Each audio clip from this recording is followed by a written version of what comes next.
Bueno, pues hola a todos, gracias por estar aquí en el sexto semestre que hacemos el seminario estudiantil de altas energías y gravitación. Hoy está con nosotros Alicia Castro, quien fuera organizadora también de este seminario durante un buen tiempo. Y pues viene a presentar el trabajo que hizo en el Perimeter para su grado de maestría con Bianca Dietrich. Así que pues esperamos aprender todos. Cuando tengan alguna duda o pregunta, molesten. Y pues bienvenida. Gracias. Sí, me alegra mucho estar aquí otra vez en este seminario. Me acuerdo aún de la primera vez que fue un seminario. De hecho, lo creamos con Saúl. Bueno, fue después de unas clases, de un club traumante que tuvimos con él. Entonces les voy a hablar de esta cosa que tal vez suene extraña, que es una partícula puntual en geometría discreta que puede parecer o trivial, o muy fácil, o completamente fuera de lo normal. Para los que me conocen saben que yo hago cualquier cosa relacionada con gravedad cuántica. Entonces eso está relacionado con gravedad cuántica, les voy a decir cómo. Entonces este es el outline de la charla. Por favor, interrumpan en cualquier cosa, aunque no tengan duda, algo que yo diga y que quieran discutir, porque todo esto, claro, todavía no cuantizamos la gravedad, ¿sí? Así que cualquiera de las cosas que les estoy diciendo podrían estar mal.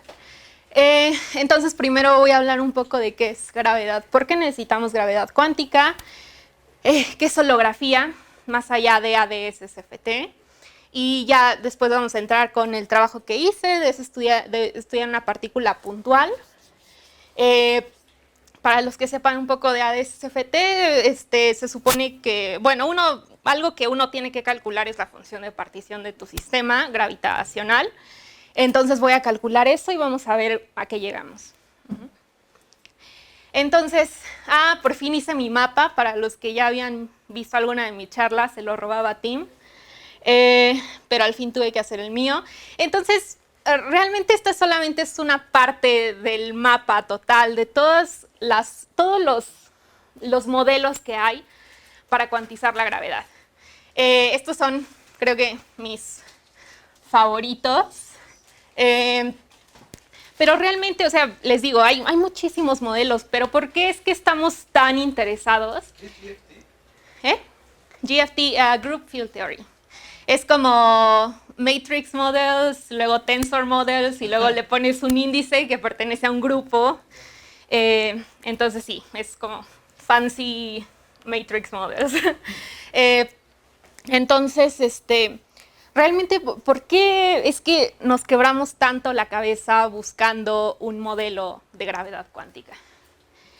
Esta es igual, esta parte tal vez algunos ya la han visto. Entonces, si uno considera una acción de esa forma... sí tengo apuntador.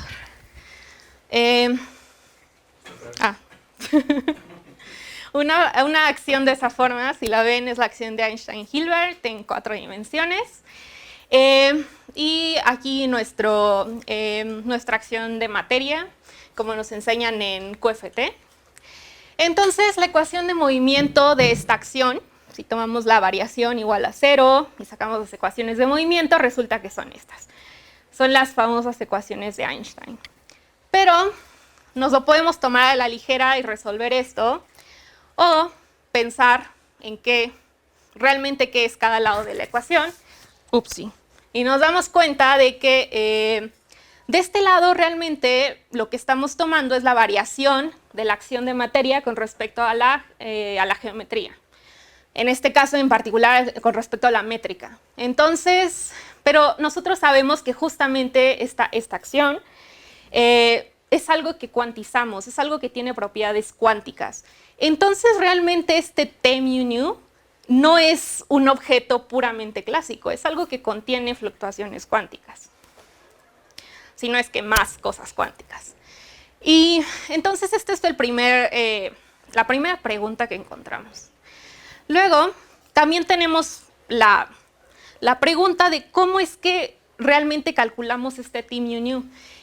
Cuando tomamos un curso de relatividad general, el tensor de energía-momento ya nos lo dan, ¿no? Por ejemplo, para un fluido perfecto, que es algo fácil, que es un tensor que es una diagonal, pero realmente para tomarlo en forma general, deberíamos saber cómo es que depende la acción de la métrica. Y en general no sabemos cómo es eso. Claro que podemos hacer lo que usualmente hace la gente, que es nada más en donde uno ve derivadas parciales, tomar derivadas covariantes, que esto ya incluye características del espacio-tiempo.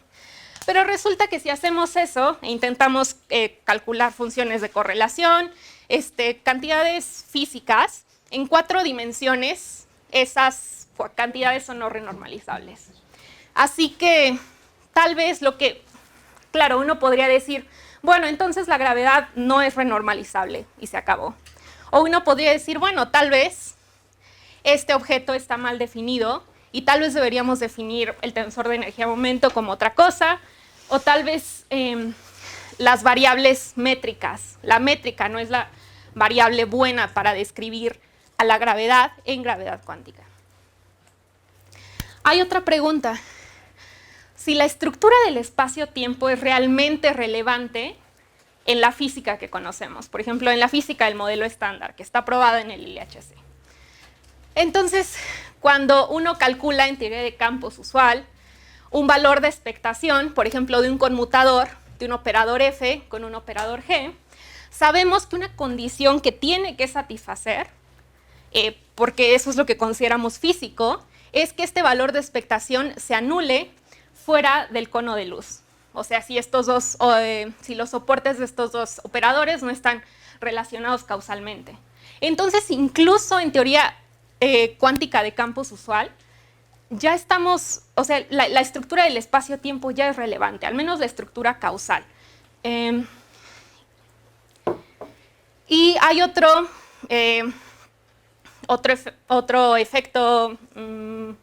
fenómeno todavía más, que todavía no lo hemos comprobado experimentalmente, pero es un cálculo que hizo Hawking sobre tener un espacio-tiempo donde uno tiene un agujero negro.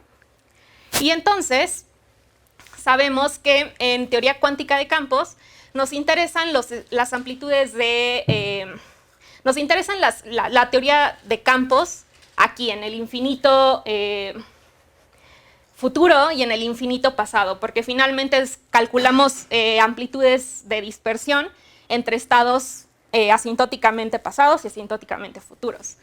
Y aquí nos damos cuenta de que tenemos acá un espacio-tiempo de Schwarzschild, un espacio-tiempo de Minkowski de este lado, y entonces cuando uno calcula el valor de expectación del operador de número de partículas, resulta que un observador aquí, el vacío de esta teoría de campos, no la ve como algo sin partículas, como lo que usualmente consideraríamos como el vacío, sino que lo ve como un cuerpo gris. Entonces, de nuevo, parece que en este ejemplo, la estructura del espacio-tiempo es importante, no nada más, y en este caso las estructuras asintóticas del infinito futuro y pasado. Y luego todavía podemos dejar los ejemplos físicos y nada más preguntarnos cómo calcularíamos esta función de partición. Sabemos que en mecánica cuántica aprendemos que uno puede cuantizar un sistema tomando la exponencial de la acción clásica dividida sobre h barra y sumar sobre todos los caminos posibles en el espacio-fase. Pero realmente, en esto que se ve tan sencillo, uno se tiene que hacer varias preguntas, porque Einstein, cuando nos dio la relatividad general, no nos dijo si teníamos que sumar sobre todas las topologías posibles, o si la topología del universo está fija, que de hecho es algo que no sabemos, ni siquiera sabemos cuál es la topología global del universo. Einstein nos dice que localmente siempre tenemos un grupo de Poincaré, o sea, localmente todo es plano, con una estructura causal. Pero finalmente, cuando uno está trabajando con una teoría cuántica, uno toma fluctuaciones de todas las cosas físicas, al menos que haya una razón para no hacerlo, como que tengas un estado coherente o algo así. Pero en principio uno tiene que sumar sobre todas las posibilidades. Entonces, en principio uno podría sumar sobre todas las estructuras causales. ¿Cómo se hace eso? No tenemos idea. Luego, uno tiene que... El espacio fase es el espacio de métricas, entonces uno tiene que sumar en el espacio de métricas, pero Einstein de nuevo nos dijo que los isomorfismos son una simetría de la teoría. Entonces tenemos que tomar en cuenta que dos manifolds que están separadas por un isomorfismo son equivalentes. Y luego ya tenemos aquí la acción de Einstein-Hilbert, y que luego aquí tenemos cosas que tenemos derivadas de segundo grado, entonces tampoco es una acción sencilla. Y mi presentación de un año llegaba hasta aquí, pero ahora tengo otra pregunta. Otra cosa. Haciendo QFT usual, recuerden que siempre buscamos representaciones unitarias del grupo de Poincaré, ¿no? Entonces, un campo escalar es la representación escalar. Un fermión es la representación espinorial del grupo de Poincaré. Entonces siempre estamos usando Poincaré y yo ya tenía esta pregunta desde hace como 3 años y una vez le pregunté a alguien, Diego estaba ahí, le pregunté a alguien en una clase que ¿por qué usábamos el grupo de Poincaré? Si finalmente cuando estamos trabajando en gravedad cuántica o cuando queremos considerar que el espacio-tiempo mismo está fluctuando, no podemos estar seguros de que en cada vecindad de un punto, de un punto en el espacio-tiempo vamos a tener planitud, vamos a tener vamos a tener Minkowski. Y esta persona me contestó que nosotros, por el hecho de estar aquí parados, estamos deformando ya el campo gravitacional. Y de todos modos usamos Poincaré. Y sirve. Entonces, pues ya, ¿no? Poincaré es lo correcto, porque funciona. Estoy segura de que eso también me hubiera respondido Saúl. Pero bueno. Entonces me quedé con esa respuesta, no lo volví a preguntar, hasta que terminé este trabajo, y luego se lo pregunté a alguien en Perimeter, y él me dijo que era una buena pregunta.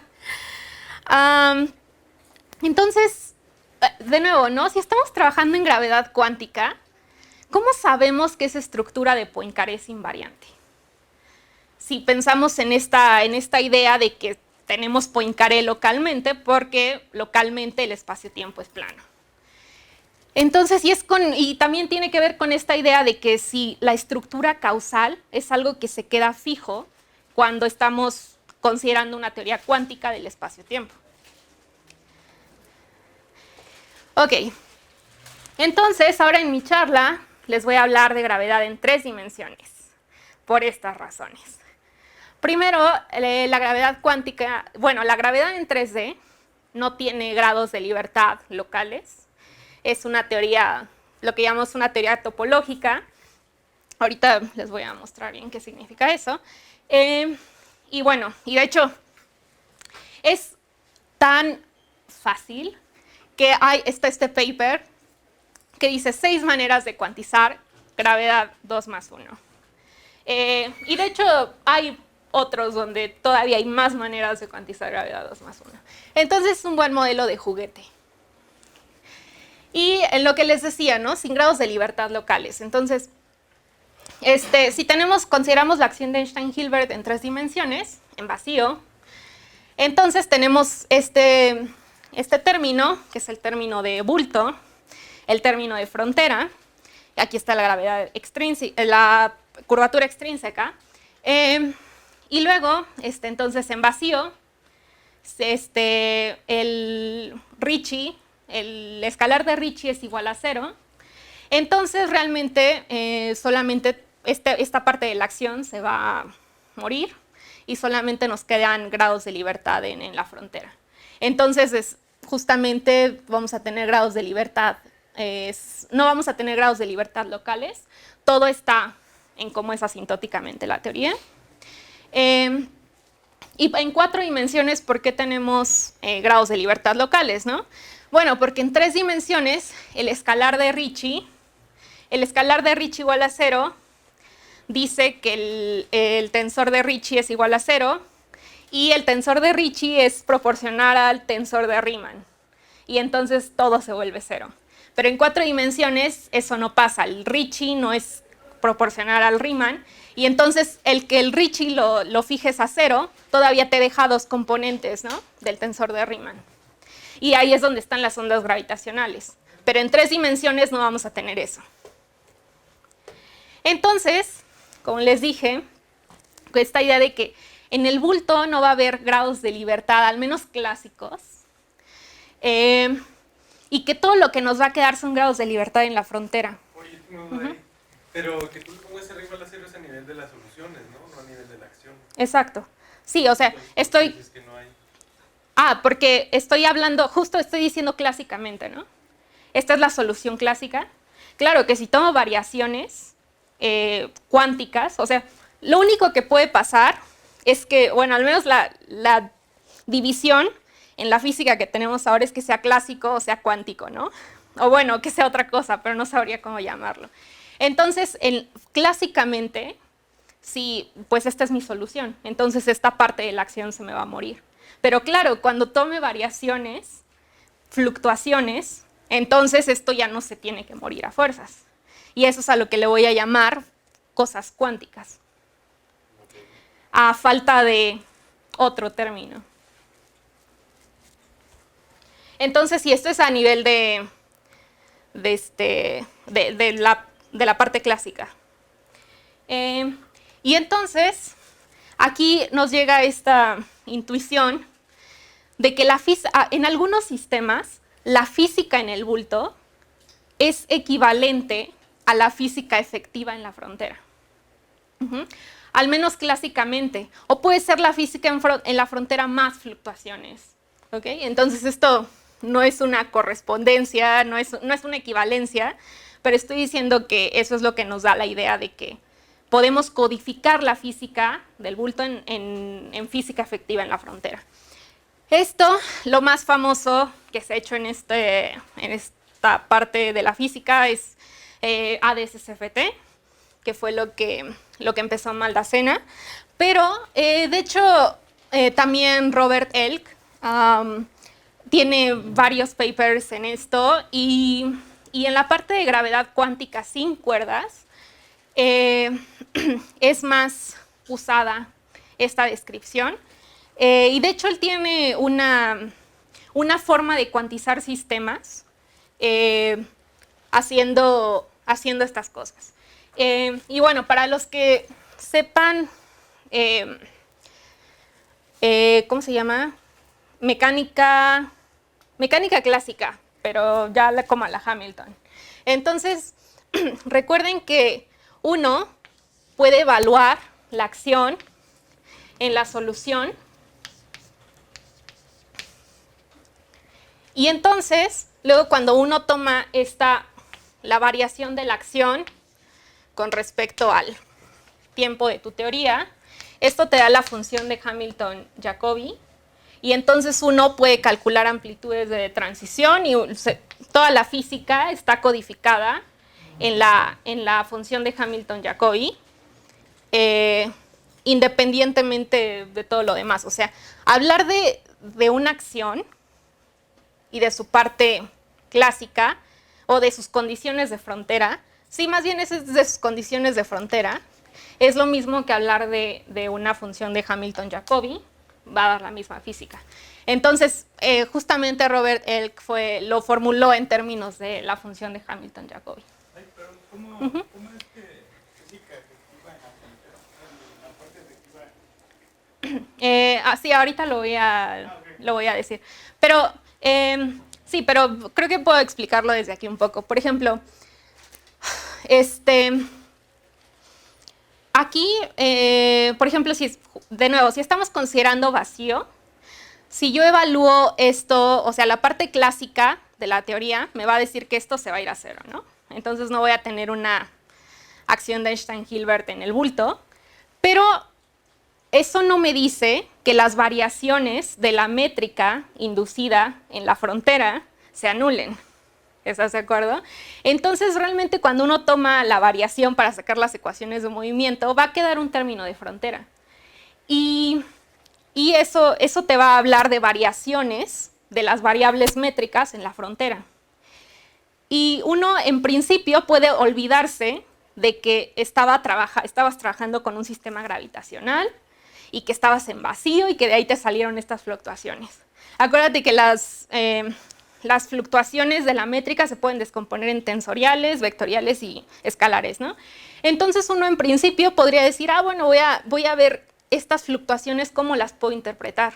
Y tal vez las podrías interpretar como fluctuaciones en un campo escalar, en un campo vectorial, y eso ya no es la misma física de la que veniste, con la que empezaste en el bulto, sino que es una física efectiva que puedes reinterpretar en la frontera. Y justamente, bueno, hay estas propiedades bonitas de que a veces lo puedes interpretar como una CFT, ¿no?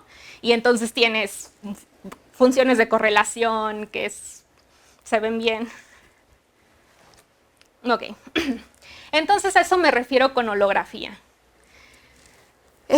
Y bueno, ahora, lo que mi asesora hizo, lo que Bianca hizo hace mucho tiempo, hace 6 años, fue justamente trabajar en vacío, en 3 dimensiones, con la acción que les acabo de presentar. Pero a nosotros nos interesa mucho trabajar en geometría discreta, por ejemplo en este toro discreto, porque en geometría discreta uno no trabaja con variables métricas, sino que trabaja con variables de longitud en 3 dimensiones. Entonces, recuerden que la métrica va como unidades de longitud al cuadrado, y cuando uno discretiza, uno puede escribir la acción de Reche, y entonces esto va con unidades de longitud. Entonces, es como que en 3 dimensiones y en geometría discreta, uno puede escribir la misma física en variables más sencillas. ¿Ok? En vez de una variable al cuadrado, uno lo escribe en una variable lineal. Y además, en geometría discreta, como les voy a enseñar, podemos mantener controlados, o podemos fijarnos bien en a dónde se van los grados de libertad o qué pasa con los grados de libertad del sistema físico. El gamma, es el twist angle. Entonces, aquí también es el twist angle. Entonces, el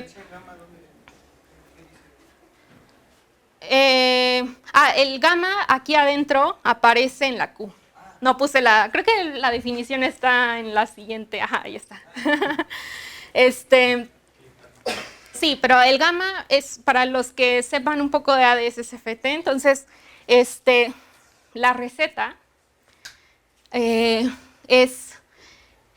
parece que a la correspondencia le gusta o funciona si uno compactifica el espacio-tiempo en un toro. Y como y la imagen que yo tengo de estos parámetros beta y gamma es que, bueno, primero para compactificar uno tiene que definir un periodo en la variable temporal para compactificar el tiempo. Pero luego uno está pegando 2 partes de un plano así para formar un cilindro, y luego uno tiene que pegar las partes finales del cilindro.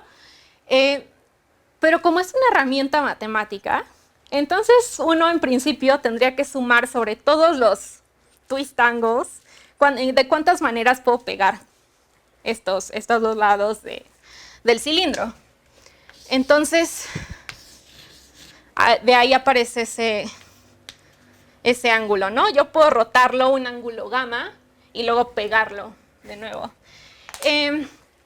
Ahora, esto nadie, al menos nunca he encontrado a alguien que me sepa o que entienda, sí, no, más bien que entienda por qué es que se hace eso o si eso tiene una interpretación física en ADS-CFT o en holografía en general.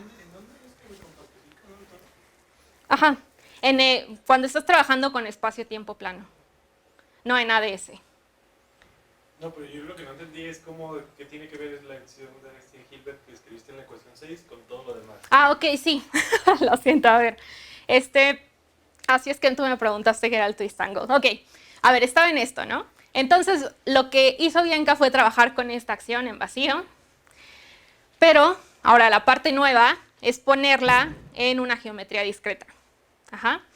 Entonces, la geometría discreta con la que, o sea, es como si este toro estuviera compactificado de esta forma, ¿ok? Voy a explicar exactamente todo el procedimiento porque yo hice el procedimiento, pero para la partícula puntual. Voy a decir todo cómo es que se hizo. Pero el caso es que esta es la idea, ¿no? Entonces, tengo vacío, compactifico mi espacio-tiempo tridimensional en un toro y escojo una discretización.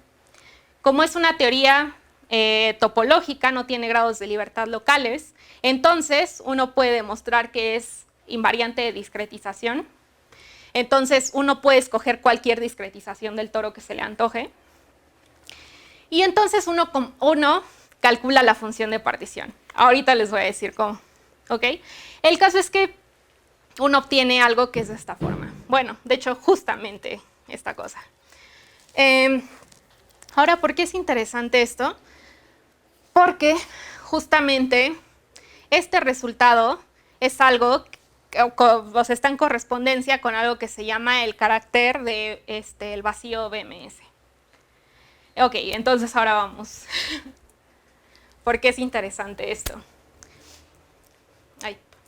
Ahora, BMS, y BMS en particular 3, es el grupo asintótico de simetrías de un espacio-tiempo plano, asintóticamente plano, ¿ok? Entonces es una visión de esto, de que, por ejemplo, uno podría tener el universo y aquí un agujero negro, ¿ok? Pero cuando uno lo ve, creo que es así, cuando uno ve el universo desde el infinito, entonces uno no ve al agujero negro, sino que ve una simetría BMS. Solamente te importa que es asintóticamente plano, ¿ok? Entonces es como lo contrario, bueno, es como otra visión de qué simetría, de cuál es la simetría importante cuando estamos hablando de gravedad. Porque localmente, como les había dicho, siempre tenemos una simetría de Poincaré, siempre tenemos espacio-tiempo plano. Pero también está esta otra simetría, de que si yo me voy asintóticamente a infinito y veo desde allá cómo se ve el espacio-tiempo, hay un tipo de coarse graining, de que no le importa qué hay adentro, en el bulto, sino nada más cómo es que se ve el espacio-tiempo desde muy, muy lejos. Y justamente, o sea, y finalmente en QFT, eso es lo que nos interesa, ¿no? O sea, cómo la QFT solamente está bien definida como nosotros la conocemos, o partículas solamente están bien definidas en las regiones asintóticas del espacio-tiempo. Ok, entonces, el caso es que eso es BMS3. Lo pueden ver como un producto de superrotaciones y supertraslaciones, que es como Poincaré, ¿no? Pero más grande. Entonces, realmente es un supergrupo no super, es un grupo muy grande de simetría, ¿ok? Y uno se puede preguntar, bueno, ¿y entonces cuáles serán? Usualmente cuando estamos hablando de cosas cuánticas, nos interesan las representaciones unitarias de un cierto grupo. Y entonces esta persona, o Black, con no sé cómo se le ocurrió cómo hacerlo, es horrible, nunca lo he entendido al 100%, pero él encontró dos representaciones unitarias. Esta representación unitaria, que se llama la del vacío, estos son los caracteres, que son la traza de la matriz de la representación de un elemento del grupo. ¿Okay? Entonces, el caso es que están en correspondencia con los elementos del grupo y con las representaciones del grupo. Entonces encontró dos representaciones unitarias. Una, que es la del vacío. Ahorita les digo por qué. Otra es la partícula masiva. Entonces, la diferencia entre esta y esta es que hay una m aquí, que en este caso es m igual a 0. ¿Ok? Entonces, por eso es que esto le llamo partícula masiva, porque hay un m distinto de 0. Y a esto le llamo vacío porque m es igual a 0. Eso es todo. No hay unicidad, ¿verdad? Por la teta esa. Ah, sí, exacto. No hay. Pero... Bueno, pero uno tiene que... Cuando uno toma, o sea, el carácter es sumar sobre todas las... ¿Dónde está la teta? En la cuna, pero... Ah, ya. Sí. Sí, esto tiene infinitos polos, de hecho. Sí. De hecho, todavía no se entiende bien qué significan esas cosas. Pero bueno, el caso es que uno tiene estas dos cosas, que les digo de nuevo, el caso es que son representaciones unitarias de este grupo que nos salió. O sea, que es igual un grupo de simetría, ¿no? Como el de Poincaré.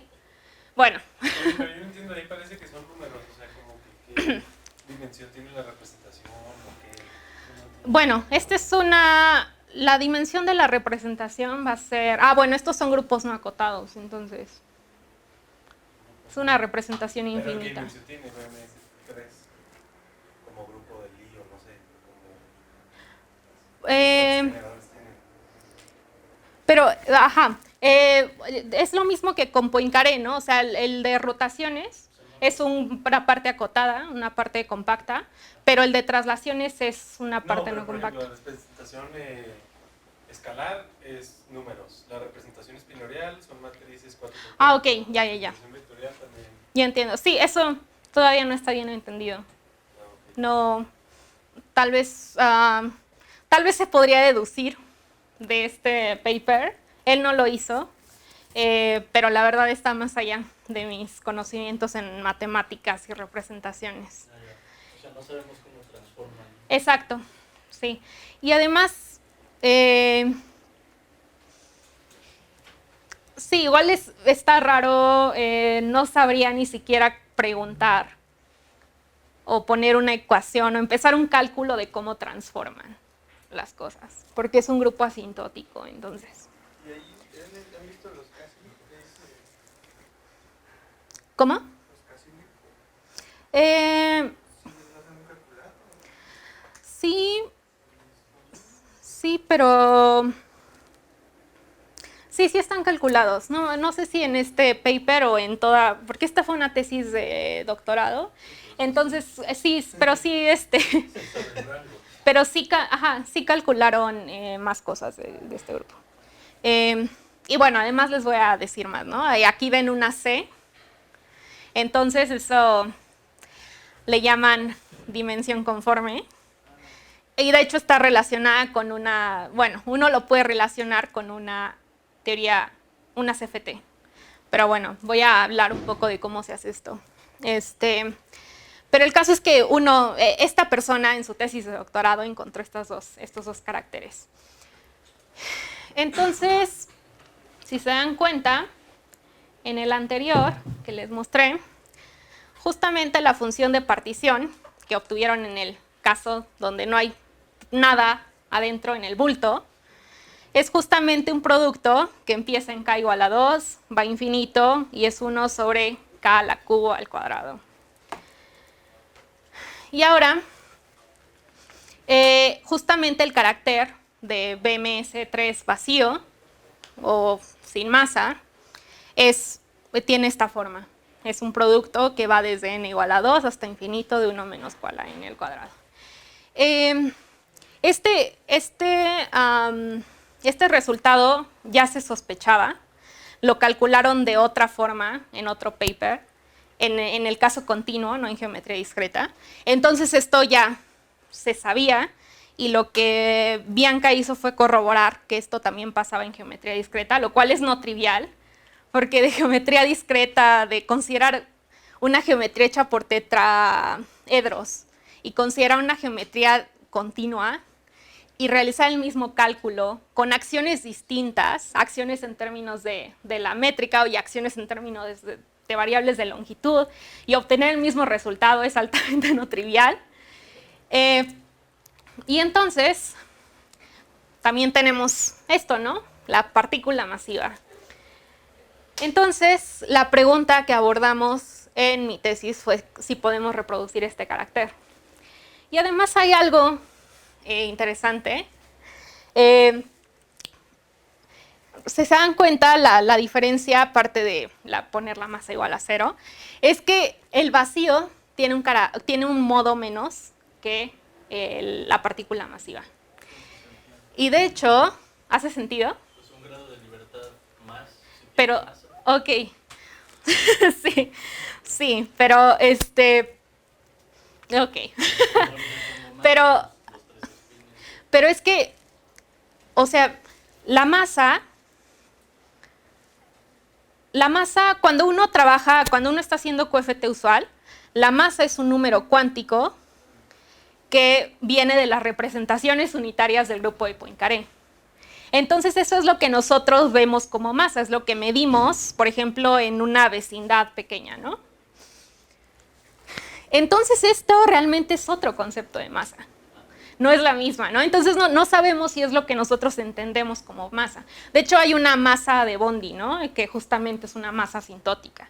Entonces, no sabemos, o sea, en principio no es obvio que esa masa sea un grado de libertad.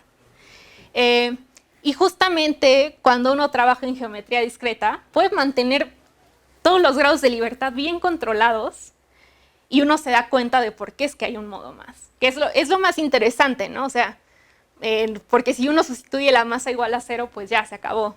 Pero hay un modo más, ¿y de dónde viene? Y si eso tiene una interpretación física. Y justamente queremos entender por qué la estructura es diferente.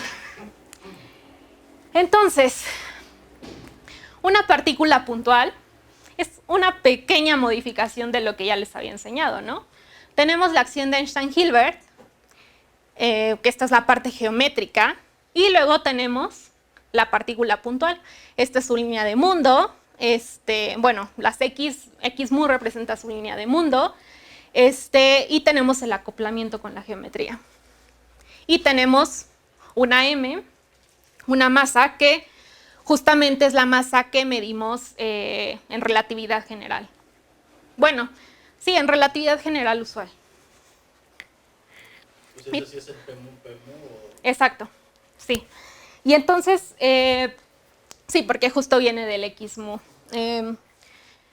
Entonces, este problema obviamente fue uno de los primeros que se estudiaron cuando se descubrió la relatividad general. Y tiene una solución en el continuo que es como ustedes la podrían imaginar, ¿no? Entonces, ¿qué hace una partícula puntual? Es un punto que tiene masa. Y entonces, ¿qué va a hacer con las superficies espaciales? Pues las va a curvar, ¿no? Hacia acá, hacia adentro, porque tiene masa positiva. Entonces, es esta imagen de una sábana que justamente se curva porque hay una partícula puntual en medio.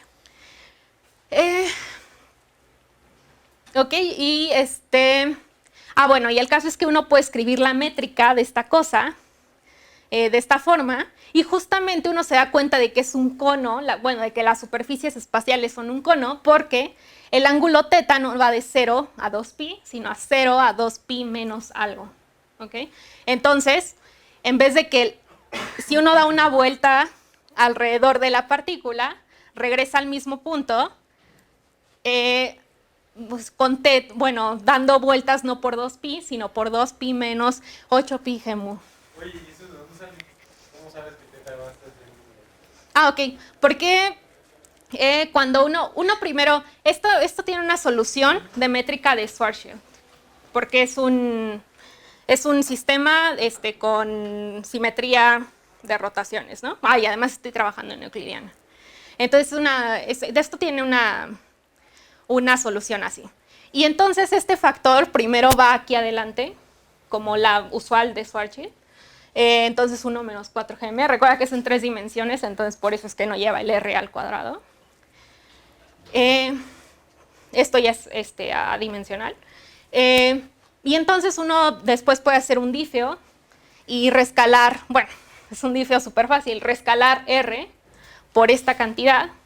Y entonces uno recupera, bueno, uno llega a esta métrica que tiene donde justamente redefiniste teta para que ahora vaya de 0 a esta cosa.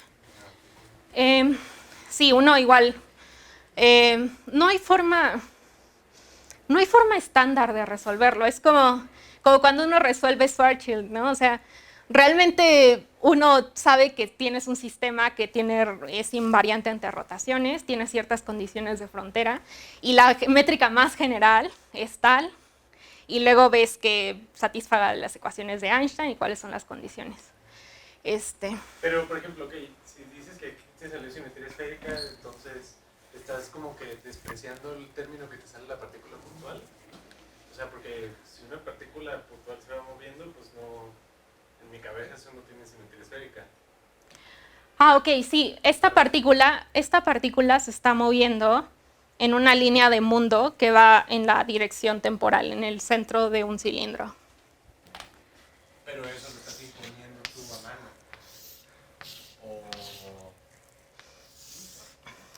Sí, exacto. Estoy poniendo una partícula puntual en medio de un cilindro. Pero de hecho es la... Ah, ok, no, sí, estoy imponiendo eso. Ahí es donde se está moviendo la partícula puntual. Sí, estoy imponiendo la trayectoria. Sí, no estoy tomando, eso es algo bueno. O sea, cuando tomo la variación, por ejemplo, no estoy variando la línea de mundo de la partícula. Solamente la geometría. La línea de mundo es fija. No, pero incluso no estás tomando la geometría generada por la partícula, ¿no? Porque ahí traes una g metida. Ah, sí. Y cuando tomas la variación tendrías que calcularla también. Esta es la solución clásica. Pero sí voy a tomar variaciones en la geometría. Pero no en la línea de mundo. Eso sí. De hecho, eso es algo que también sería interesante y que es algo por hacer. Entonces, como les dije, ahora me interesa estudiar este sistema, pero en una geometría discreta. Porque como ya les di el cuento, aquí tenemos, como en cada formulación de relatividad general o de gravedad, tiene sus ventajas, sus desventajas, y a mí me va a servir esto. Y además me gusta. Entonces, uno puede escribir algo que se llama la acción de Reche, que es la acción de Einstein-Hilbert, pero con geometría discreta, en algo que se llama geometría simplicial. Es algo bien estudiado, con prueba y todo. Y de hecho fue hecho desde el 61. Entonces, de hecho, para los que han ido fueron a alguna de mis charlas, esta cosa la presento desde hace mucho tiempo. Siempre se parece en mi vida, pero esta es una parte nueva. Entonces, esta es la acción de Einstein-Hilbert, normalita. O sea, esta es pura parte geométrica. Como les dije, algo bueno de trabajar con geometría discreta es que en 3 dimensiones, en vez de tener g mu nu, o la métrica como la variable que tiene la dinámica, tengo solamente longitudes. ¿Okay? Y estos, epsilon y omega, son cosas que se llaman ángulo de déficit, tanto en el bulto como este es un término de frontera. Entonces, esto es algo que me gusta mucho, lo que significa es que si yo tengo espacio-tiempo plano,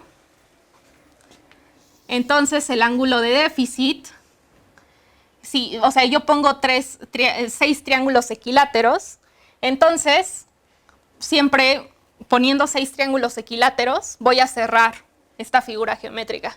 Entonces se dice que el ángulo de déficit aquí es igual a 0. Eso significa que no tengo curvatura, que estoy en un espacio-tiempo, bueno, en un espacio plano. ¿Ok? Y entonces, pero si estoy en un espacio-tiempo curvo, como saben, si yo pongo 6 triángulos equiláteros, esto no necesariamente va a cerrar, me va a hacer falta un pedazo.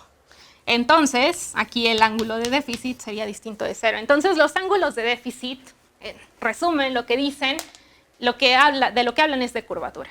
¿Ok? Entonces, tenemos curvatura aquí, que es... ¿No lo puedes pensar como torsión? ¿Cómo qué? Ah, buena. No, de hecho no sabemos cómo poner torsión aquí. Eso es algo muy interesante porque justamente estoy poniendo una partícula puntual con masa. Pero pues lo más general sería poner una partícula puntual con masa y spin, ¿no? Sería más interesante. El problema es que no sabemos cómo trabajar el acoplamiento de spin con geometría en geometría de Reche. Ok, entonces esta es la parte de geometría. Bueno, una cosa, ya que mencionaste el spin, que es como la carga del grupo de Lorentz, y ahora que cambiamos a BMS, ¿qué sería? No sabemos. Justamente sería interesante ponerle spin, una noción de spin a la partícula para ver cómo es que reacciona la geometría y ver cómo, ya que la geometría nos habla de BMS, entonces ver cómo se relaciona con BMS. Pero no lo hemos podido hacer.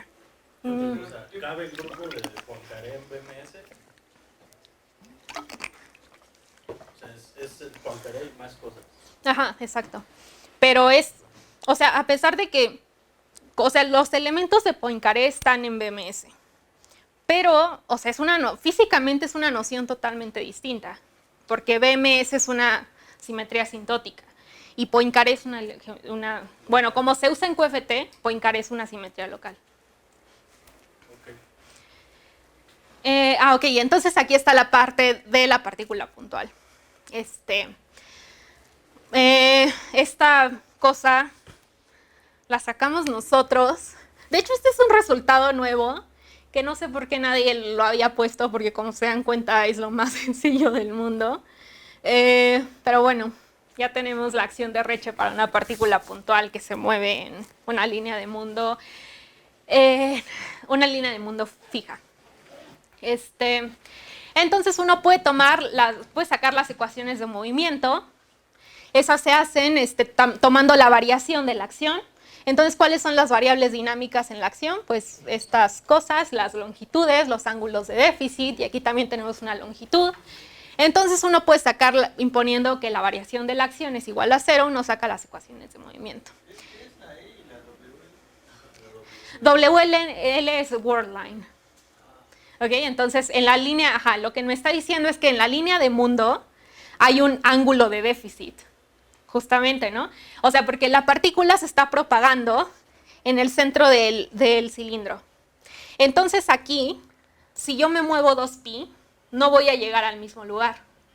Lo vimos en la solución del continuo, ¿no? Me tengo que mover 2pi menos 8pi gm.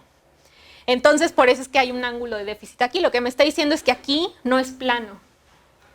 Y eso es porque pues, la partícula puntual está deformando las rebanadas espaciales.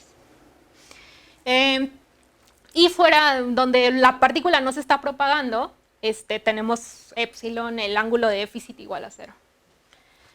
Entonces, ¿esos son los puntos de tu hoja de mundo? ¿Cuáles? Ah, sí, E es edges.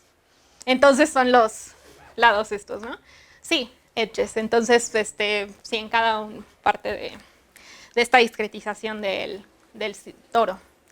Y también aquí, por ejemplo, como se dan cuenta, estoy diciendo que estoy dividiendo mi variable teta. Aquí estoy dividiendo en mi discretización, estoy escogiendo poner n a pedazos. Y entonces se dan cuenta de que si fuera plano, tendría 2pi entre NA. Cada uno de estos ángulos sería 2pi entre NA, que justamente era lo que tenía Bianca en su trabajo. Y ahora voy a tener 2pi entre NA por algo que se llama mu, que justamente es 1 menos 4gm. Entonces, así fue como adivinamos cuál iba a ser la acción, porque ya conocíamos la solución en el caso continuo y pues tiene que matchear. Entonces, ahora les voy a explicar todo este proceso de cómo es que se calcula la función de partición, en el discreto en particular. Y bueno, ahorita estoy poniendo una partícula, pero esto también se vale para el caso vacío, ¿no? Entonces, primero lo que hice, como les dije, fue escoger una triangulación, una discretización del toro.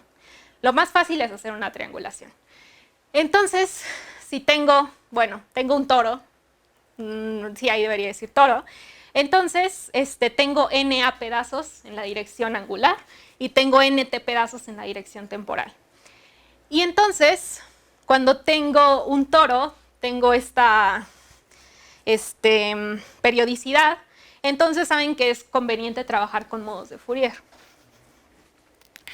Y para los que hayan hecho, por ejemplo, algo de materia condensada, se acordarán que hay una transformada de Fourier en un látiz, está muy bien estudiado, ¿no? Entonces, lo único que uno tiene que hacer es hacer esas transformadas de Fourier en el látiz, donde uno cambia de posición o de longitud a momento y las Ks están cuantizadas, porque uno tiene periodicidad. Entonces, ahora sí, voy a empezar a... Bueno, primero esta es la triangulación que escogí y estos son los nombrecitos. Entonces, todas estas longitudes, tengo 6 longitudes básicas. Estas que están en el bulto, que son en temporal, en radial y en diagonal. Tengo las diagonales porque estoy dividiendo en tetraedros. Y luego tengo variables en la frontera, que son estas, de nuevo, angular, temporal y la diagonal, a la que llamo eta. Entonces voy a tener estos, voy a expresar todo en estas variables que son, que en esta variable lambda, que tiene realmente 6 componentes. Algo que una vez me preguntaron y que es bueno clarificar es que, claro que estas variables tienen relaciones entre ellas, ¿no? O sea, por ejemplo, t cuadrado más r cuadrado es igual a d cuadrado, ¿no? Ajá. Pero, y entonces me preguntaban, entonces, o sea, si esta al cuadrado más esta al cuadrado es igual a esta al cuadrado, ¿por qué estás considerando las 3 como independientes? Pues porque, ahora sí, no voy a trabajar nada más con la parte clásica o con la parte del background, sino que voy a considerar fluctuaciones de longitud. Y tengo esas 6 longitudes, entonces, en principio, si yo estoy considerando nada más fluctuaciones aleatorias, no tiene que ser que esta más esta al cuadrado tenga que ser igual a la diagonal al cuadrado. Podría haber situaciones en las que no cierre, ¿ok? Eso es algo sí que consideramos. No hay razón para no considerarlo en gravedad cuántica, entonces lo consideramos. Entonces, como les dije, voy a considerar fluctuaciones de estas longitudes y entonces voy a tener que estas variables, que eran las de longitud, que eran las que aparecían en la acción, van a ser las del background más fluctuaciones, ¿ok? Luego, voy a expandir la acción de Reche en fluctuaciones de longitud, ya que estoy considerando estas cosas. Entonces, la primera parte es la que va a hacer orden en variaciones de longitud. Entonces, esto nada más es la acción en las ecuaciones de movimiento, ¿ok? Entonces, solamente tengo el término de frontera. Entonces, estoy evaluando en estas soluciones y solamente me queda esta parte esto también, sí, no, esto también tiene longitud, entonces solamente me queda esta parte, ¿ok? Solamente sustituyan L, E por L mayúscula más la fluctuación. Luego voy a tener la parte que es lineal en fluctuaciones, que es esta parte. De nuevo, nada más hay que sustituir en la acción de Reche. Y luego voy a tener esta parte que es la de segundo orden. Y ahora se darán cuenta por qué fui hasta segundo. Bueno, ahorita les digo por qué fui hasta segundo orden. Entonces, si se dan cuenta, desde acá, desde la acción a cero orden, tengo esta mu, que es 1 menos 4gm. Entonces, la masa de la partícula ya está ahí. Aquí también tengo mu, que es 1 menos 4gm. Entonces, aquí la masa de la partícula también está. Aquí esta es una matriz que no se las voy a poner, se las puedo mostrar después. Pero el caso es que tiene una estructura matricial esta cosa, porque pues la estoy poniendo en una estructura matricial porque es una cosa de segundo orden, ¿ok? Y ahora, lo interesante de esto... Ahí es H, tiene dependencia, ¿no? En mu, sí, en mu, sí. Sí, también tiene dependencia de la masa. No. De hecho, esa es una parte crucial, no tiene dependencia de la masa, porque esa H es proporcional a la segunda derivada variacional de la acción con respecto a las longitudes. Y si te acuerdas, la acción de Reche, la parte de la masa es lineal en longitudes, entonces desaparece. Eso fue algo que facilitó mucho mi trabajo, porque esa es una matriz súper difícil de calcular, y yo pude tomar solo la que bien cabía. Bueno, primero tuve que pensar por qué, y tuve que justificar por qué podía tomar la misma matriz, porque ya que lo entendí, puedes tomar la misma matriz. Entonces sí, esta parte no depende explícitamente de la masa. Estas partes sí. Y si se dan cuenta, estas dos partes solamente son términos de frontera, ¿ok?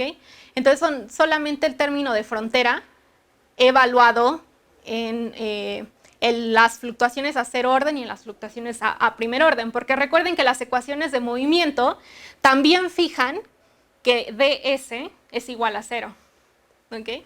Entonces, por eso es que tuve que ir hasta segundo orden, porque estas dos cosas solamente tienen boundary terms, solamente tienen términos de frontera. Y esto es algo que ya tiene términos en el bulto, grados de libertad en el bulto. Entonces, como les dije, esta S la puedo escribir, de hecho, ahora la estoy escribiendo de esta forma, estoy descomponiendo estas H's. Como les dije, hago una transformada de Fourier, entonces voy a tener modos K, que van en la dirección temporal, modos nu que van en la dirección angular. Y tengo el punto es que aquí hay una matriz, ¿ok? Que está ya en modos de Fourier.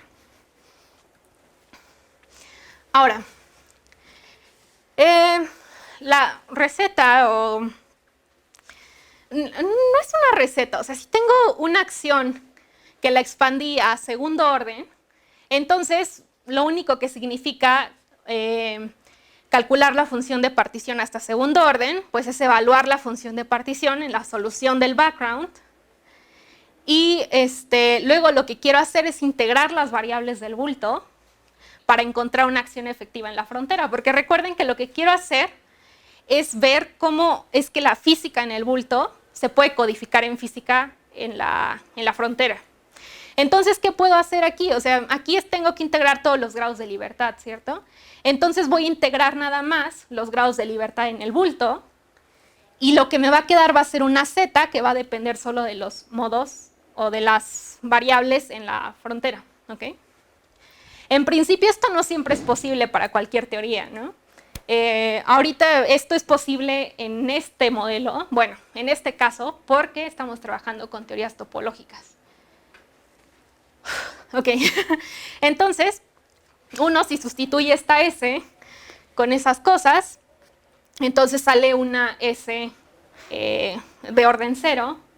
Aquí hay un determinante, como todas los cálculos a un loop, por ejemplo, y luego tenemos nos va a salir una exponencial de algo.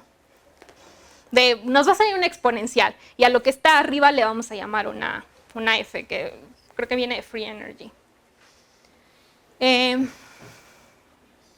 Ok, ¿hay preguntas? Ok, entonces el caso es que, de nuevo, uno esperaría que si uno pone recuerden, esto es nada más una expansión considerando fluctuaciones en longitud. Estoy tomando un caso muy particular, es verdad, o sea, solamente a segundo orden estoy expandiendo.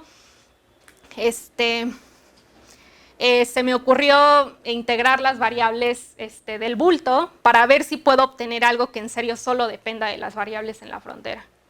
Entonces uno después lo tiene que hacer y ver si en serio esto se cumple, ¿no? Y resulta que sí. Voy a hablar primero. Ok, esto sí es bueno tener todo esto. Entonces, espérenme. De nuevo. Aquí. Ok, la parte de segundo orden es una matriz que va con a lambda al cuadrado.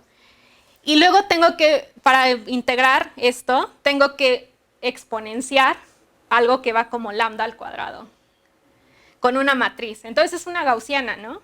Esta parte por eso es fácil integrarla, porque es una gaussiana. Pero uno tiene que tener muy presente una cosa, o analizar algo antes de hacer esa integración. Porque recuerden que va como el determinante a la menos 1, ¿no? Entonces, uno tiene que tener cuidado de si esa matriz tiene vectores nulos. Porque en este caso tiene valores, eigenvalores que son igual a 0. Entonces uno va a tener una divergencia ahí. Eso solamente está codificando grados de libertad gauge, pero entonces uno tiene que analizar eso antes de integrar a lo tonto nada más esta parte de la acción. Y como les dije, esta parte es la que tiene variables de bulto. Entonces realmente cuando integro aquí las variables de bulto, esta es la parte que tengo que integrar. Y por eso es que tengo que tener cuidado de si tiene eigenvectores nulos. Pero esa cosa de normal, el punto de dónde viene. Ok. Ahí voy. Eso es lo interesante, ¿no? O sea, hasta ahora tenemos esta matriz, esta H o esta M, que codifican la segunda variación de la acción con respecto a las variables de longitud. Y te estoy diciendo que puede tener vectores nulos y que eso codificaría como una simetría gauge. Pero eso realmente, ¿qué significa? Justamente, no era claro qué pasaba ahí. Y Bianca, con su trabajo primero, clarificó qué significaba y luego con esto lo comprobamos en serio.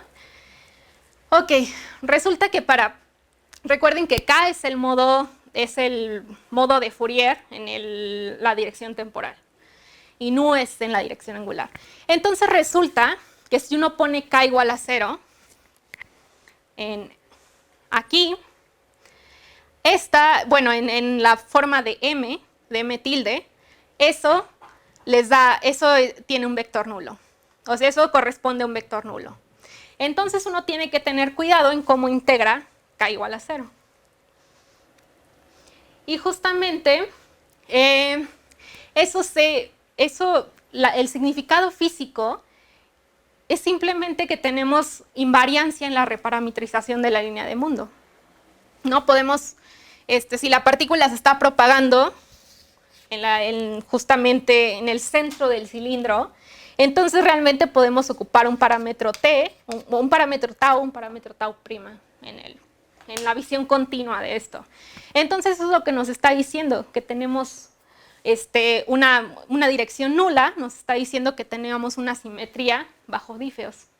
¿Okay? Bueno, ¿qué significa una simetría bajo dífeos? Ahora, primero piensen, este es el caso con una partícula, pero el caso sin partícula, solamente no está la línea de mundo, ¿no? O sea, sí está la discretización, pero realmente uno puede poner esta línea donde se le pegue la gana, es solamente una elección. Entonces, en el caso vacío, uno también se puede mover, sí, uno también puede mover esa línea radialmente y el sistema físico sigue siendo el mismo, estás en vacío. Aquí significaría mover la partícula y eso requiere energía, ¿ok? Entonces, en el caso vacío, Bianca había encontrado que cuando uno pone k igual a más menos 1, también eso corresponde a un vector nulo. Pero en este caso, si uno de hecho puede expandir este valor nulo, este eigenvalor, perdón, en unidades de m, y uno se da cuenta de que esto es distinto de 0. Y de hecho corresponde a un valor igual a 0 cuando m es igual a 0. O sea que recuperamos el caso vacío simplemente haciendo m la masa igual a 0. Pero ahora es distinto de 0, eso es lo importante. Y de hecho, este era el viejo eigenvector, que era nulo en el caso vacío, y ahora obtiene una modificación que va a proporcionar a la masa, lo cual es consistente, y como les digo, ahora este no es un vector nulo. Entonces lo que nos está diciendo es que antes teníamos esta simetría, gauge, ¿no? Un dífeo, y ahora ya no lo tenemos, porque el centro del cilindro ya no es una elección de gauge, ahora es algo físico, es una partícula propagándose. Luego, lo más bonito, bueno, esto fue muy bonito, pero cuando encontramos esto, bueno, a Bianca nada les sorprende, pero a mí sí me sorprendió mucho. Resulta que uno obtiene, ahora sí, esta d es una función horrible, pero el caso es que en el límite continuo se va a 1, entonces... pero el caso es que uno obtiene, como se acuerdan que era la exponencial de la acción a 0 orden. Y luego uno obtiene este producto que viene de integrar. Recuerden, están integrando una gaussiana, entonces integran, la integral les va a dar un producto de eigenvalores. De ahí es de donde viene que esto sea un producto, ¿ok? Si se acuerdan, ¿no? Aquí atrás están integrando, bueno, queremos integrar esta parte, entonces hay que integrar gaussianas. Les da un producto de eigenvalores. Ay, mira. Aquí está. Y esta también la obtuvimos, esta función f, nada más que todavía no la he analizado bien, entonces solamente la estoy dejando así, pero esto también tiene un valor, una expresión. Y el caso es que antes, si se acuerdan, este producto empezaba en k igual a 2, porque teníamos que quitar o teníamos que hacernos cargo del eigenvalor 0, del eigenvalor k igual a 0, y también del eigenvalor k igual a más menos 1, porque también era un vector nulo. Entonces no lo podíamos considerar en la integración de la gaussiana usual. Entonces no aparecía acá. Uno lo quita, lo pone en la medida, así como en una teoría gauge, que uno ajusta las cosas con la medida. Pero ahora el modo k igual a 1 ya no es un modo gauge, no es un eigenvector nulo. Ahora es algo físico. Entonces lo podemos integrar en la gaussiana usual. Y por eso es que esto empieza en k igual a 1 ahora. Entonces, uno lo puede ver de ambos lados, ¿no? O sea, que estamos entendiendo por qué la representación unitaria de una partícula masiva en BMS3 tiene un modo más que la representación en vacío, o al revés, por qué... o al revés, que si uno pone una partícula puntual propagándose en medio de un cilindro y uno mira a la simetría asintótica, uno obtiene realmente un carácter de BMS3 masivo. Entonces, bueno, y de hecho las masas, recuerdan que les enseñé al principio el carácter, entonces uno puede relacionar la masa de BMS con la masa que pusimos en serio en la solución continua, bueno, en gravedad como siempre, y también uno obtiene una dimensión conforme, que eso justamente va a tener relevancia aquí. Esto se puede ver como una teoría conforme, pero te digo, todavía me falta analizarla. Pero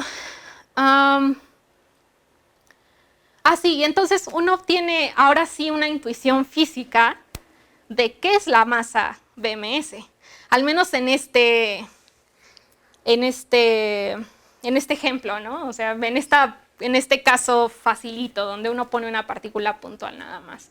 La masa BMS, que es una masa asintótica, está relacionada con la masa en relatividad general, que justamente es integrar la coordenada radial y la coordenada teta, angular, y ver cuánta masa está contenida en una cierta región. ¿Esa también será que es como invariante igual que la otra masa?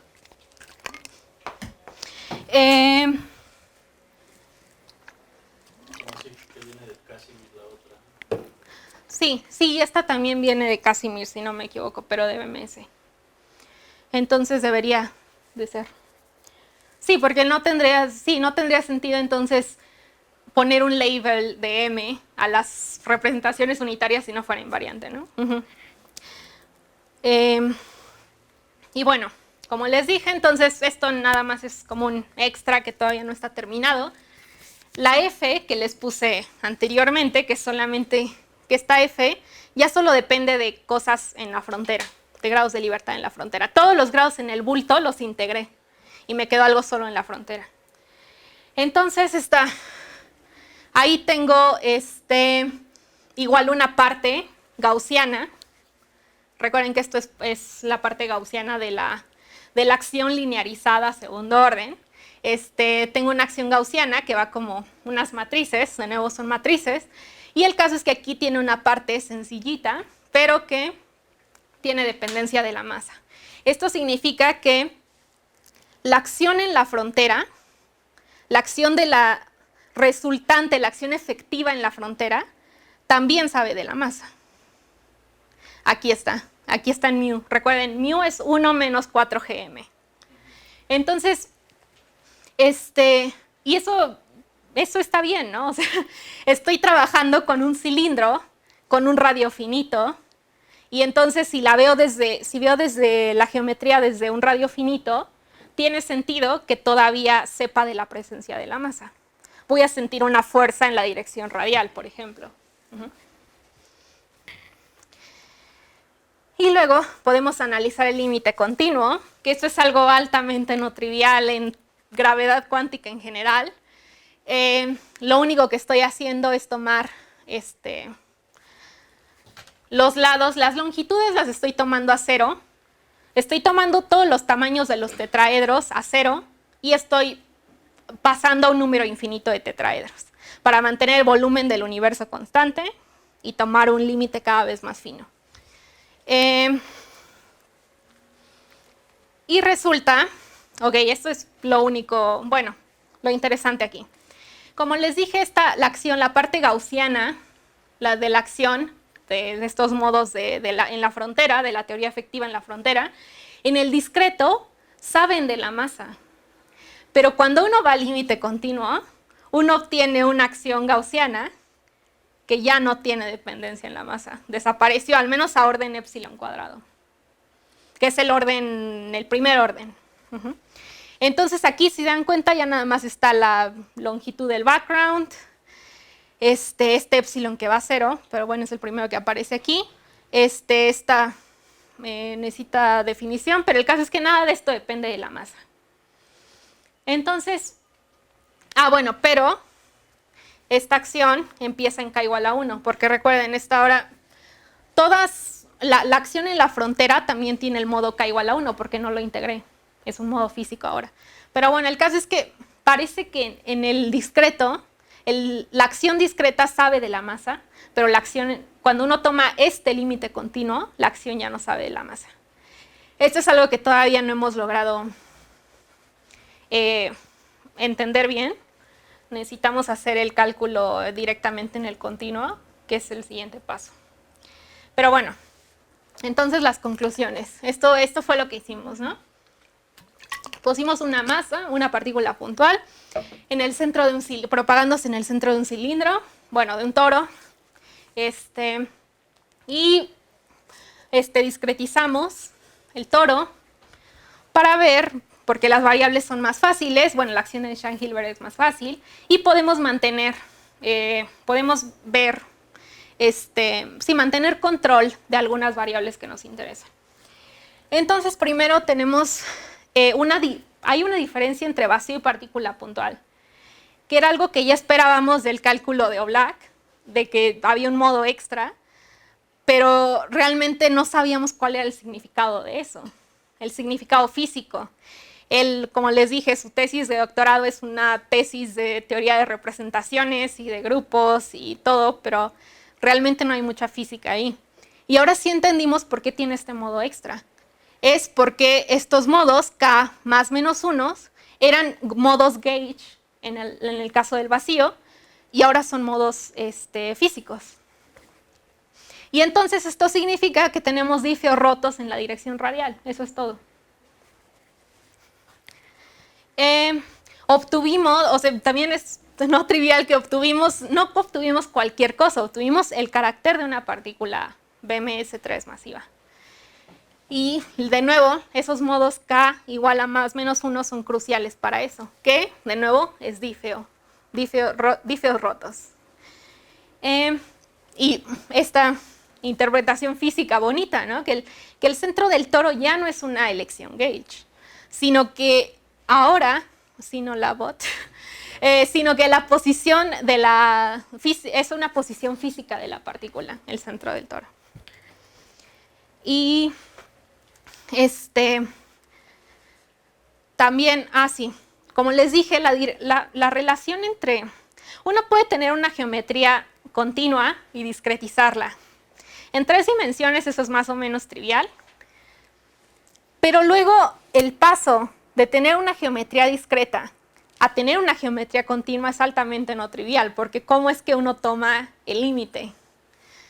De hecho, de la mayoría de las teorías, de los modelos de gravedad cuántica que tenemos que usan geometría discreta, no tenemos una noción de límite continuo. Tenemos más o menos una idea, pero no sabemos exactamente cómo es ni cómo tomarlo. Entonces, el hecho de que hayamos obtenido el carácter de una partícula BMS3 masiva usando gravedad de Reche, que es gravedad discreta, y luego que la linearizáramos nada más a segundo orden, y hasta ahí nos diera, o sea, eso bastara para obtener el carácter BMS3, habla de algo no trivial que está pasando ahí. Y mi noción es que justamente este BMS3 es una simetría asintótica. Entonces, esta es una simetría que ya tomó un coarse graining, que ya está viendo como inverso a una lupa, ¿no? Desde muy lejos. Entonces, realmente no le importa la discretización que estás usando.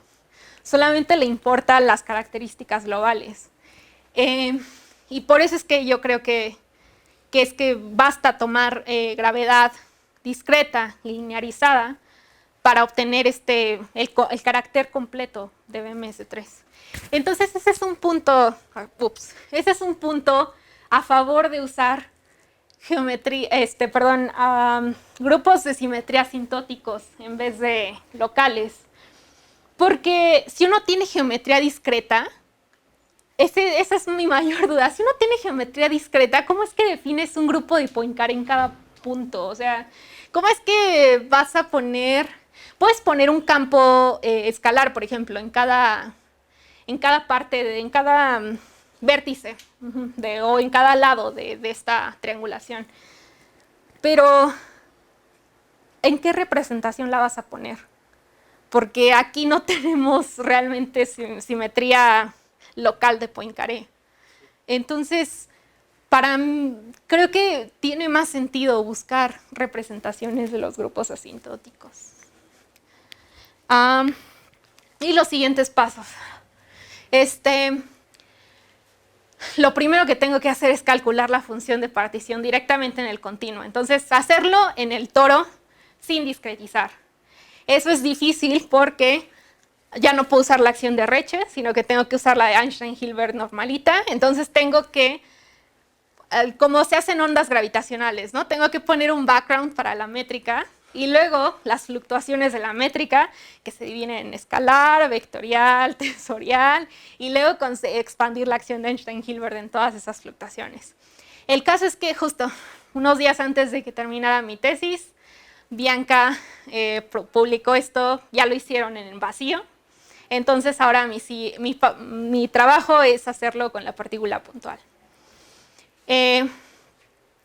Luego hay que encontrar la teoría 2D. Recuerden que obtuve una teoría efectiva en la frontera.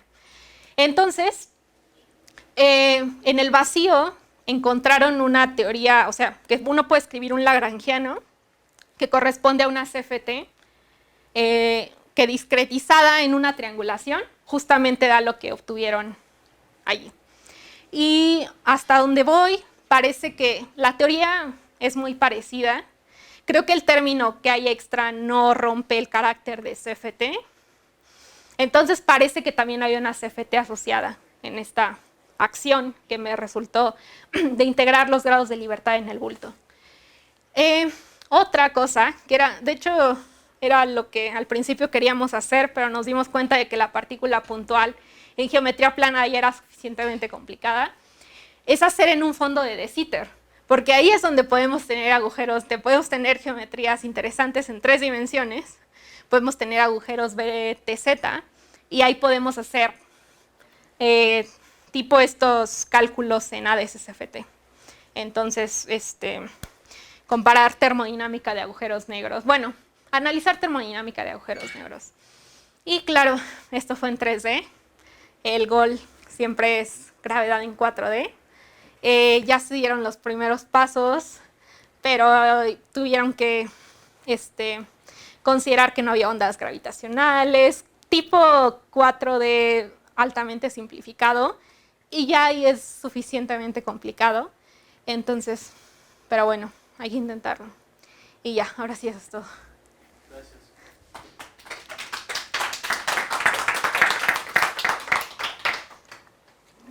¿Más preguntas? Yo no entendí eso como, o sea, de que cuando tienes discretizado la partícula, o sea, en la frontera tú, si lo entendí bien, tú puedes ver la masa, o bueno, notas que existe una masa. Cuando lo haces continuo no, pero, o sea, como que, ¿eso qué significaría? No sé. Esa es una pregunta que todavía no conocemos la respuesta. Lo que Bianca sospecha que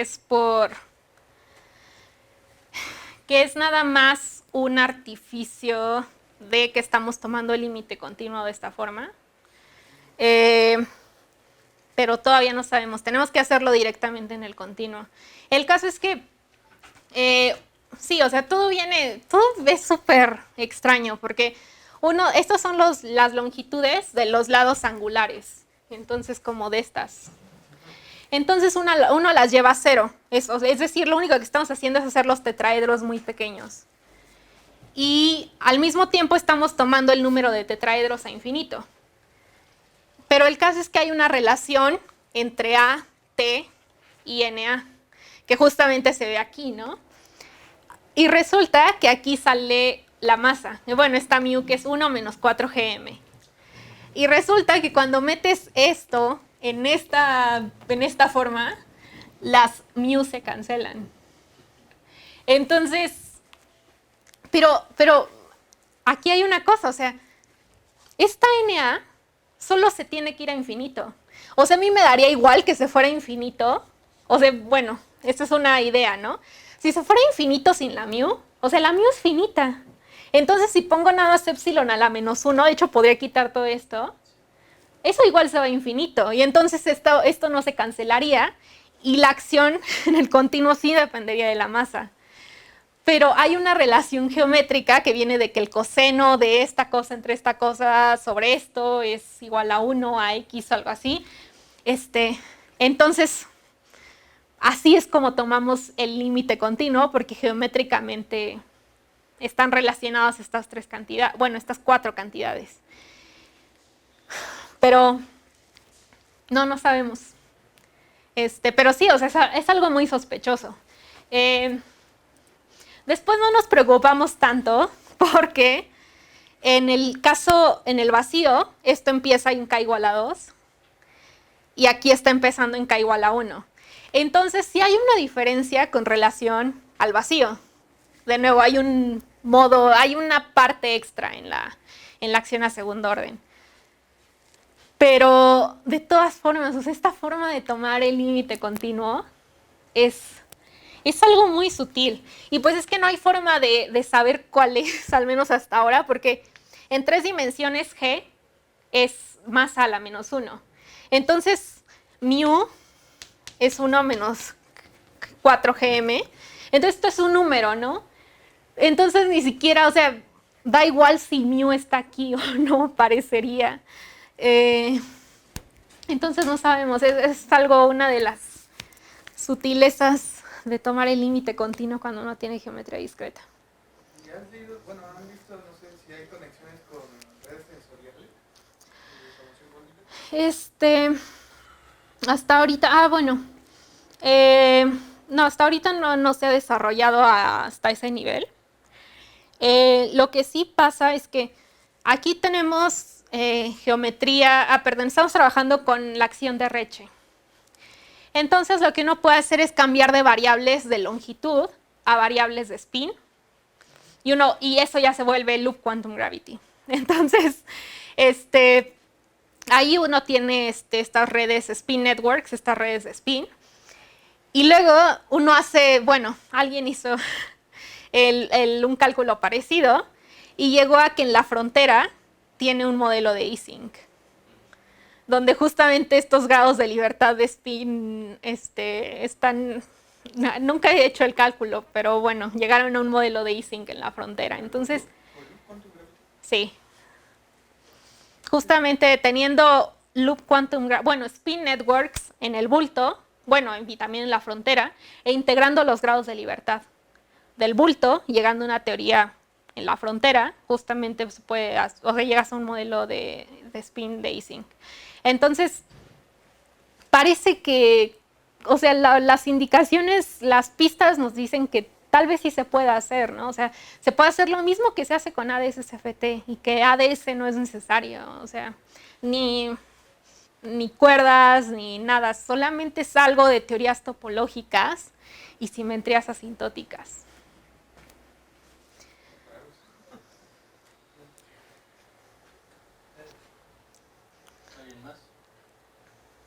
Ay, también quiero decir otra cosa. Algo importante en comparación con ADS-CFT es que estamos tomando la teoría en la frontera. La frontera está a un radio finito. Recuerden que en ADS-CFT uno siempre tiene que tomar el radio hasta infinito para que tenga el grupo de simetría exacta del Virasoro álgebra, ¿no? Entonces aquí uno basta con que tome un radio finito. Y recuerden que en ADS-CFT el radio infinito corresponde a temperatura igual a 0 y los radios finitos corresponderían a CFTs en temperaturas finitas, lo cual es ya más físico. Y justamente aquí no tenemos, en ningún punto tenemos que tomar R igual a infinito, es algo finito. Entonces, por eso es que igual nos interesa la termodinámica de agujeros negros, para ver si realmente las teorías en la frontera son teorías a temperatura finita. Aunque eso ya no me interesa tanto, la verdad, pero...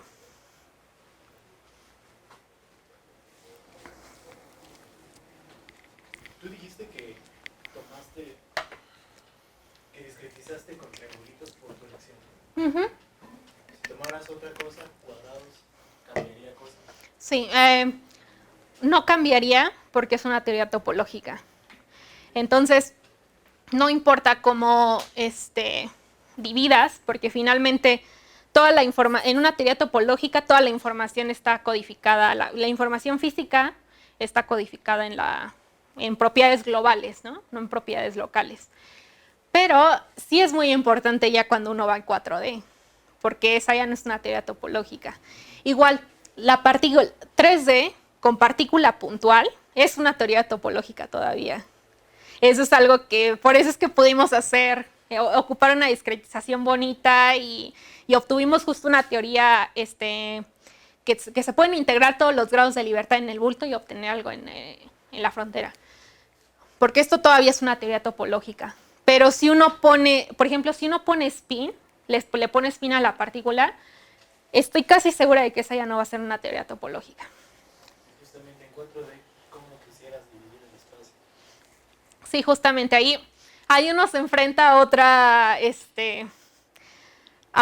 otro problema de estudiar gravedad cuántica con geometría discreta o con discretizaciones, es que ¿qué discretización escoges? Y en principio, bueno, uno puede escoger una, hacer el cálculo ahí, luego escoger otra, hacer el cálculo y ver si las cosas tienen sentido, o uno podría hacer la integral de trayectoria y sumar sobre todas las discretizaciones posibles, ¿no? Que es algo que en 3D no se tiene que hacer, bueno, en topológica no se tiene que hacer, pero ahí sí se tendría que hacer. Y pues claro, eso todavía es parte de las preguntas que estaban al principio, no sabemos. ¿Se les ha ocurrido hacer quizá algo no tan drástico como tomar el límite continuo, pero hacer una especie de como tomar, no sé, tipo un modelo de Ising? Como renormalización. Ah, exacto. Sí. Tantos puntitos y ven Ajá. un poquito lejos, ¿qué tal se ve? Sí. Bueno, en este caso, como es de nuevo, es teoría topológica, entonces si uno toma más tetraedros, pues va a haber lo mismo, ¿no? Pero eso sí sería, o sea, los pasos de la renormalización, claro, que es algo muy importante, y todavía no sabemos en general cómo hacerlo. Todavía ni siquiera en Loop Quantum Gravity, cuando uno va a tomar, justamente uno quiere renormalizar, ¿no? Porque quiere ver desde lejos cómo es que se ve la geometría. A ver si se ve como una geometría continua, porque es altamente no trivial, puedes obtener una geometría fractal o cosas así, que es algo que no observamos en el universo. Entonces sí, todavía no sabemos cómo tomar el límite, bueno, en general un flujo de renormalización desde geometría discreta. Sí, todavía es una pregunta abierta.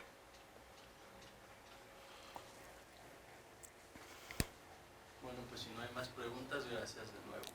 Okay.